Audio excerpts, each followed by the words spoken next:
Ça vous dit quelque chose, ces magasins aux allures de boîtes de nuit, dans lesquels on vend des vêtements avec de la musique super forte, dans une lumière à se péter les yeux? Ça fait un moment qu'on n'a pas entendu parler d'Abercrombie & Fitch. Après un âge d'or dans les années 2000 jusqu'en 2013, où on voit des files d'attente interminables aux ouvertures des magasins, des mannequins au physique idéal créer des hystéries, Abercrombie tombe complètement dans l'oubli à force d'accumuler les controverses. Un marketing centré sur la jeunesse blanche, une hypersexualisation omniprésente et des discriminations à l'embauche, on peut dire qu'Abercrombie n'en rate vraiment pas une. Sauf qu'aujourd'hui, ne pas proposer de grande taille, ne pas vouloir employer de personnes noires et sexualiser des enfants, ça ne passe plus. Mais est-ce que ça passait déjà à l'époque? Comment Abercrombie est resté aussi longtemps au sommet de la hype et surtout, comment la marque renaît de ses cendres aujourd'hui? Dans cette vidéo, on va analyser comment une marque aussi controversée qu'Abercrombie a pu faire un comeback après sa descente aux enfers.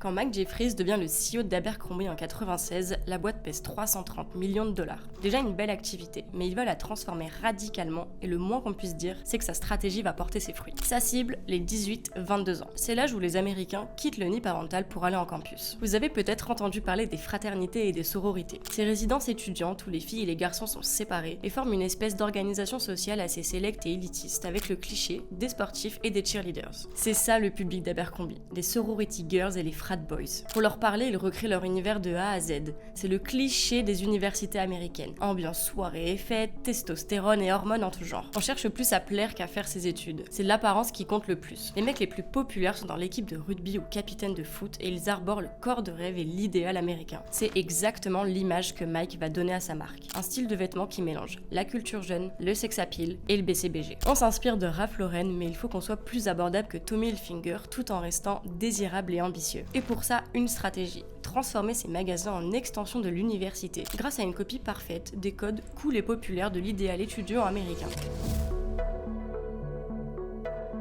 Abercrombie capture l'ambiance campus et fraternité américaine et va l'injecter dans la marque. Ça donne ça. Des visuels sur l'idéal de la jeunesse, le sex appeal, la drague, les sorties entre potes, les fêtes en fraternité. Mais pour vraiment positionner la marque au sommet de la coolitude, il faut une expérience immersive. L'expérience d'un magasin qui nous fait nous sentir là où se trouvent les mecs et les filles les plus populaires du moment, dans les soirées fraternité d'un campus. Pour ça, ils en reprennent tous les codes de l'imaginaire populaire, une techno hyper forte qu'on entend même à l'extérieur.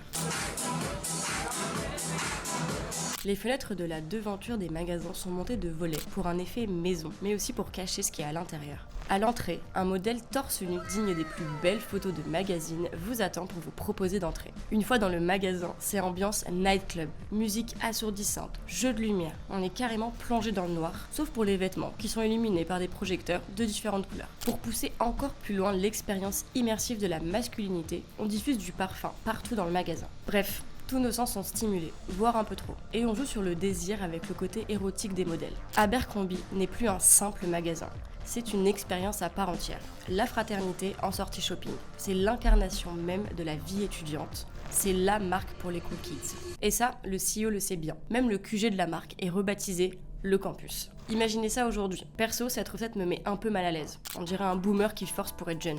Et pourtant, ça marche. De 330 millions à son arrivée, Mike multiplie par 10 le revenu en 10 ans, avec 3,3 milliards en 2006. C'est 27% de croissance annuelle. Il faut bien se rappeler une chose, dans les années 2000, il n'y a pas encore de réseaux sociaux. Ce sont les pubs à la télé, les pubs dans les magazines, et les magasins eux-mêmes qui nous dictent ce qui est cool. Il faut aussi noter que les vêtements et la mode, c'est pas seulement de quoi s'habiller, c'est symbolique. L'humain est un être social, il a besoin d'appartenir à une tribu et se sentir accepté dans un groupe. Pour éviter à tout prix d'être exclu du groupe, il agit par conformisme, cherchant à tout prix à ressembler à l'idéal de sa tribu afin d'être accepté par les autres.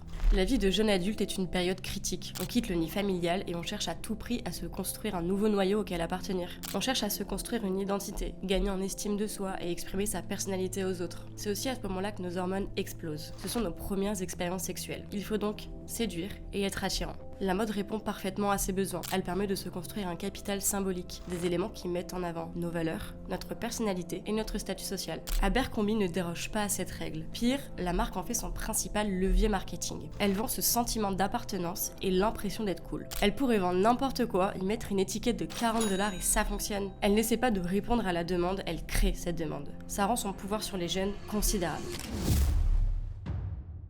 Le truc, c'est qu'Abercrombie fait beaucoup d'argent avec des habits, en mettant en avant des mannequins qui n'en portent pas. Toutes ces images sont signées Bruce Weber, un photographe connu pour les pubs Ralph Lauren. Son style, un mélange entre une vision traditionnelle de la masculinité et de la féminité, et une touche de sensualité, voire d'érotisme. Les photos deviennent l'essence même de la marque et plaisent au public. Et ça, Abercrombie l'a bien compris. Tous leurs sacs sont floqués des clichés des mannequins, et les jeunes les conservent, les découpent et les utilisent pour personnaliser leur casier ou même leurs affaires d'école. Ce ne sont plus uniquement des sacs de shopping, mais des pubs qui vont continuer à se répandre d'elles-mêmes. Mais la véritable marque de fabrique d'Abercrombie, et ce qui a rendu le concept unique, ce sont les hôtes. Ces hommes torse nu qui ont été sélectionnés avec soin pour donner envie d'entrer. De véritables appâts humains, juste pour le plaisir des yeux. À cette période, MTV est la chaîne préférée des jeunes, et passe toute la journée des clips où l'hypersexualisation est tout à fait normale. Donc avoir des vendeurs torse nu fait écho aux standards populaires et permet à Abercrombie d'exploser la concurrence. Mais en 2002, les choses dégénèrent. Quand il s'agit d'enfants, on franchit vraiment la ligne rouge.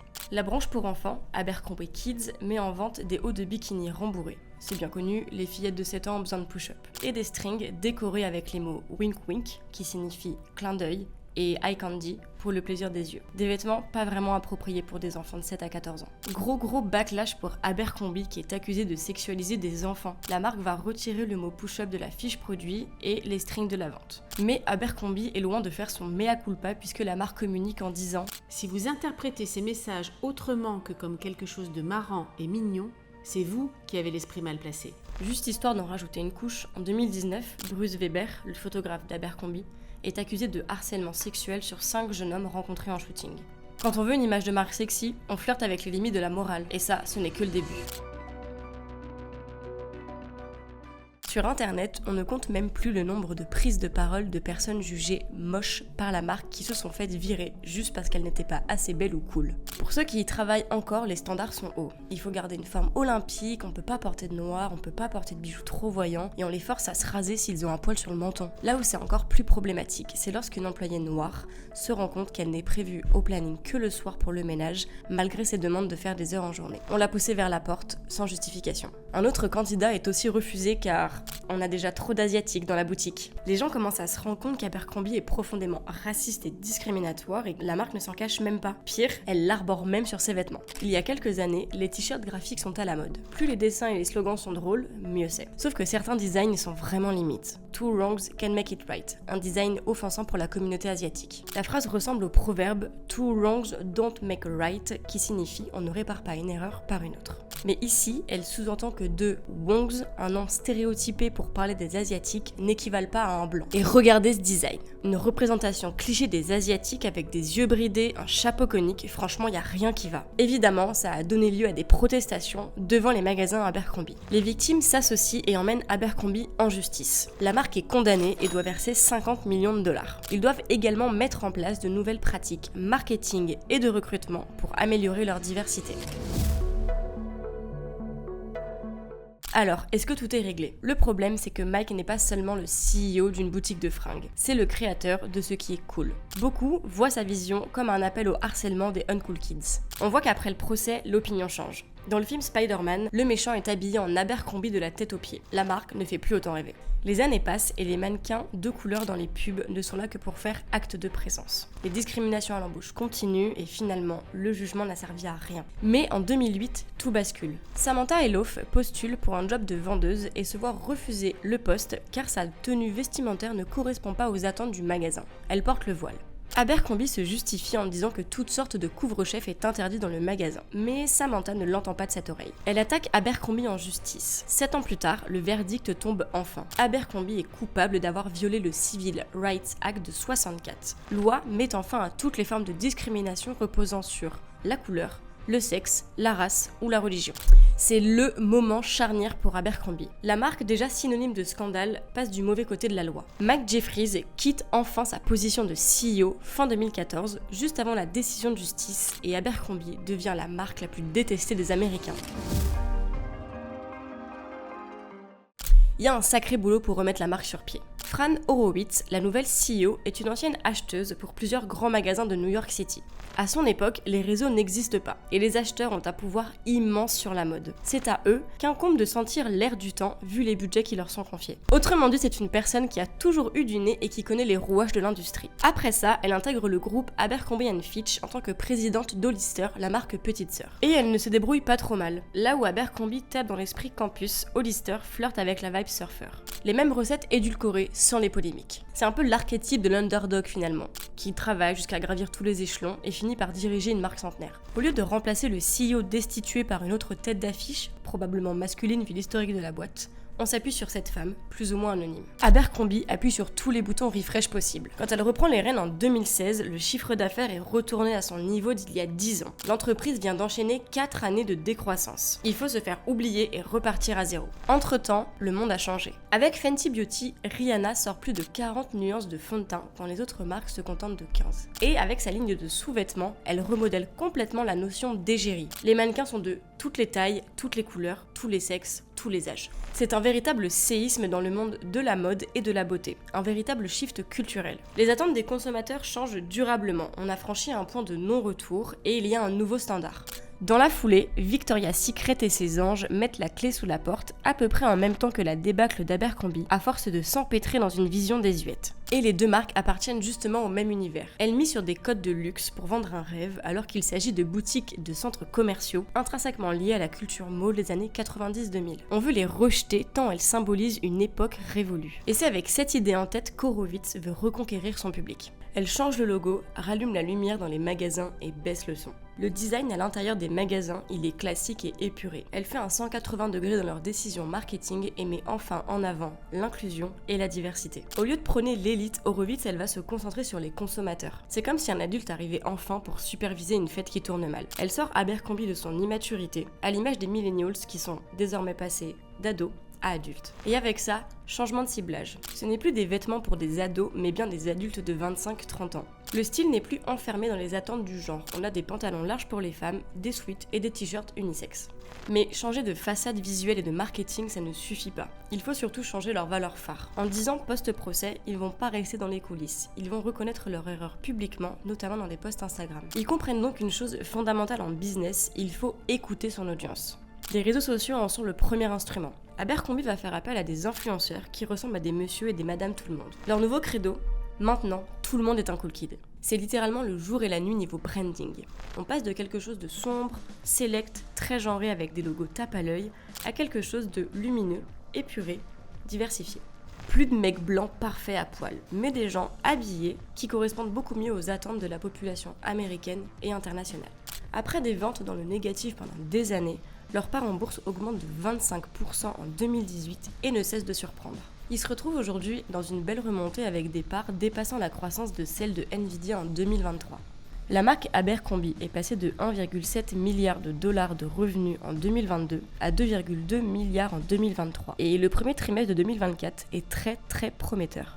Le shift, il est réel. On passe d'un marketing de rêve à celui de l'inclusion. Ça réinterroge tout le système de pensée de la marque. On redéfinit complètement l'ADN, mais est-ce que ça suffit ? Ok, il y a des excuses publiques, mais une partie des internautes continue de penser qu'elles ne servent qu'à sauver les apparences. L'action s'emballe, mais est-ce qu'il ne s'agirait pas que d'un fait de paille ?